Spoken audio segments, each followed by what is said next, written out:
Nous nous retrouvons aujourd'hui sur le spot de l'archipel de Bréa-Paimpol jusqu'aux îles anglo-normandes Jersey-Guernesey avec le mythique spot des Roches d'Ouvre. On a cette chance à Bréa depuis 5-6 ans d'avoir des gros poissons, des gros thons que l'on retrouve aussi à Cap-Cod. Donc c'est du target fish, on va dire, entre des poissons entre 2 mètres et 2 mètres 50. Donc il est important d'avoir des cannes très adaptées pour ce type de pêche et pour pouvoir combattre ce type de poisson. Alors voilà cette nouvelle Amuro 300. Donc nous avons eu des demandes de la clientèle qui utilisait les Amuro 250. Nous avons mis un cardan en aluminium cette année. Donc pour encore plus de tenue et de rigidité dans le baudrier. Ensuite, vous voyez toujours le très joli wrapping de chez Smith. Rano Fuji renforcé, les triples ligatures. Pour cette canne, lors de mes tests, moi je l'ai équipé en tresse 10 PE. Avec badling, alors souvent chez nous, des très gros badling de 150 ou 200 livres parce que nous avons des gros poissons et cette chance-là. Donc cette canne à la touche, moi je mets toujours en réglage le matin 10 kg de frein en linéaire, donc ça fait à peu près 12 kg à 45 degrés. Pensez toujours pendant le combat à bien respecter ces angles de 45 degrés à 60 degrés pour bien préserver le blanc. Ensuite, il est possible, lorsque les pêches deviennent plus dures, d'affiner son bas de ligne et de descendre en 150 livres, 130 livres. On a vu sur des pêches où les poissons sont plus regardants et c'est un peu plus dur. Donc là, l'Amuro jette aussi des leurres qui, j'aurais tendance à vous dire, minimum 100 grammes. Parce que c'est une canne puissante et qui nécessite qu'on la charge lors du lancer.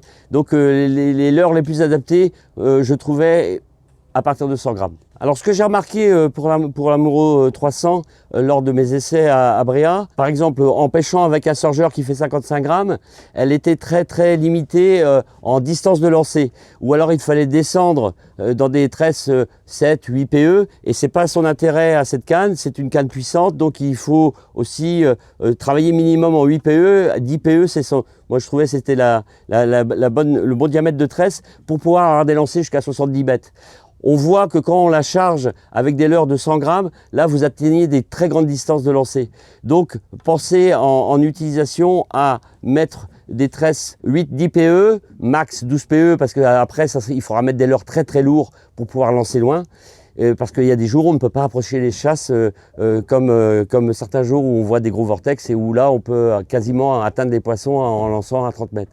L'Amuro 300, plutôt des leurres à partir de 80-100 grammes. Donc le bon moulinet pour les cannes Amuro, je pense qu'il faut utiliser des moulinets de taille 18 000, 20 000 avec, pour ces grosses tresses. Et pour les personnes qui pêchent avec des fonds plus importants, une version 30 000 permet d'avoir une réserve de tresses à peu près de 400 mètres. Donc ça vous permet, lors du très gros rush, de ne pas vous faire vider. Donc pensez à prendre aussi, pour ces combats avec des gros poissons, des bons moulinets de bonne facture pour ne pas avoir de surprise.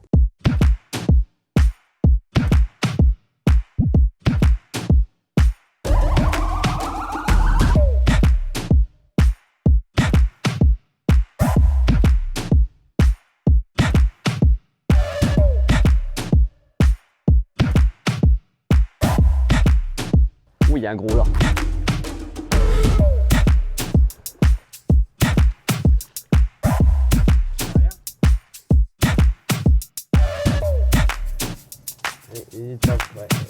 Hop, il y en a un derrière. Allez! Non! Allez! Pendu! Allez, tiens bien ta canne. Allez, viens vers le bâton. Démarre le moteur, Charles.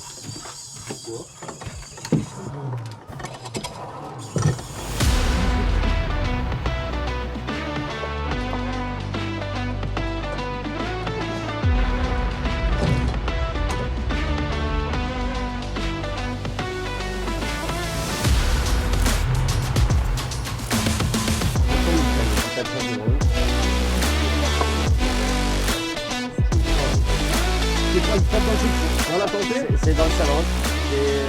T'en fais pas beaucoup dans ta vie, mais au moins tu pourras dire moi je l'ai fait du début. Et te casse pas. Ouais.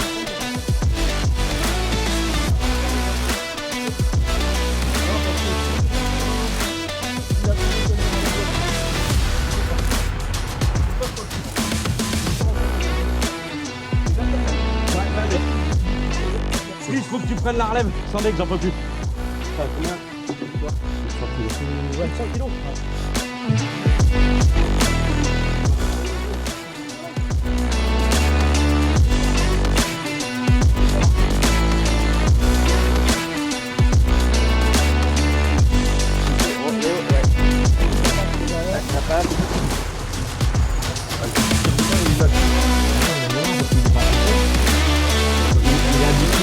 Et c'est des poissons là. Par contre, la preuve, il y avait...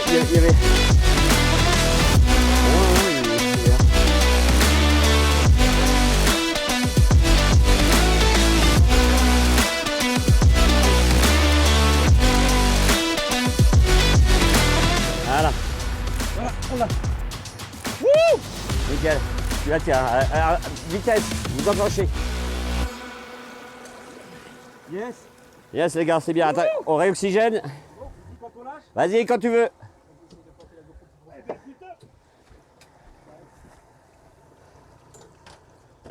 C'est propre.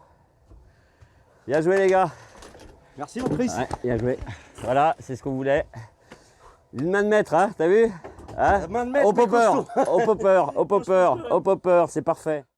Donc l'Amuro 300, moi je l'ai testé bien sûr sur nos gros thons ici à Bréa, mais voyageant aussi dans la planète, c'est une canne qui est particulièrement bien adaptée pour le popping en exotique. Parce qu'elle a une pointe assez raide qui permet de bien faire travailler des pops avec des grandes bouches.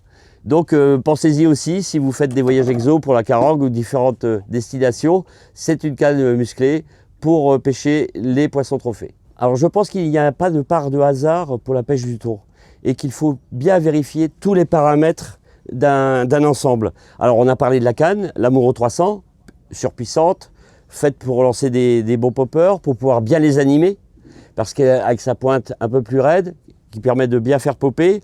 Ensuite, on redescend les moulinets, on a dit 18 000, 20 000, 30 000, tresse 8 PE, 10 PE, 12 PE, le bas de ligne, je vous disais, les pêches dures, 130 livres, 150 livres, 200 livres quand c'est la frénésie sur le spot. Une chose importante, je fais le FJ Knot, qui est un nœud très intéressant parce qu'il s'auto-serre et donc vous ne risquez pas de casser au niveau de vos nœuds. Et deuxième point important, il passe dans les anneaux.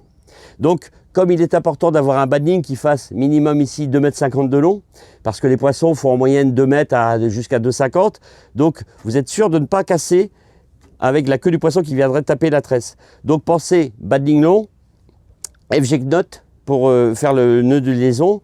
Ici, après, c'est soit anneaux soudés et anneaux brisés de bonne facture, nœud tube ou palomar pour les plus petits diamètres. On parle maintenant des hameçons. Moi, j'utilise beaucoup hameçons simples, c'est 4 points le poisson. Pour le décrocher, c'est plus simple aussi. Des hameçons bien sûr de bonne facture, sinon vous vous ferez ouvrir. Donc là, du decoy. Vous voyez le type de montage. Alors le rolling decoy ici, moi j'aime bien les mettre parce que ça évite au poisson de se béquiller sur le leurre. Et deuxième point, ça évite à la tresse de se torsader. Au fil des combats, vous verrez vos tresses tourneront. Donc le rolling est important pour ça. Donc pensez, lorsque vous allez vous équiper pour le thon sur les zones Bretagne Nord en Manche, à prendre du très bon matériel, avoir, alors je dirais aussi une bonne santé, hein, parce que c'est des poissons où vous allez faire des combats quasi d'1 heure, donc avoir la forme. Il est important aussi d'avoir tout le matériel autour pour pêcher en sécurité, c'est-à-dire baudrier. Alors baudrier, il n'y a pas 36 choix, c'est soit AFCO, soit Black Magic. Et ça c'est important pour ne pas vous casser le dos, pour avoir une canne qui travaille toujours dans le bon angle. Donc baudrier, il vous faut toutes les passes pour ouvrir les anneaux brisés, parce que vous voyez ici, on met des anneaux brisés qui vont jusqu'à plus de 400 livres. Ensuite, la pince pour clipser le poisson lors du lignage. Ça, c'est important pour la bonne relâche du poisson. Et lorsque vous le clipsez, vous enclenchez une vitesse moteur, comme ça le poisson s'oxygène toujours. Vous avez le temps de faire une petite photo rapide et vous le relâchez immédiatement. Tous ces gestes et ce matériel est très important parce que ce n'est pas qu'une canne, un moulinet et un popper, la pêche du thon. Et je dirais logiquement, il faut toujours avoir 2 cannes sur le bateau. parce que on le voit là aujourd'hui, on a un spot qui est magnifique, une eau glacie, mais avec des poissons très regardants et qui sont un peu plus durs à pêcher. Donc une ligne, une canne, on va dire en 10 PE 200 livres et une canne en 8 PE 130 livres. Ça vous permettra d'être tout de suite très réactif sur les chasses. Et si vous voyez qu'ils ne prennent pas du pop, vous prenez l'autre canne, vous lancez. Et au cas où comment dire, vous ayez un ami avec vous, au moins vous pouvez pêcher à deux. Merci d'avoir été avec nous pour cette belle journée dans l'archipel. Et si vous voulez vous initier, n'hésitez pas à me contacter et vous verrez, vous essayerez toute cette gamme Smith qui sera disponible sur vos bateaux. À très bientôt.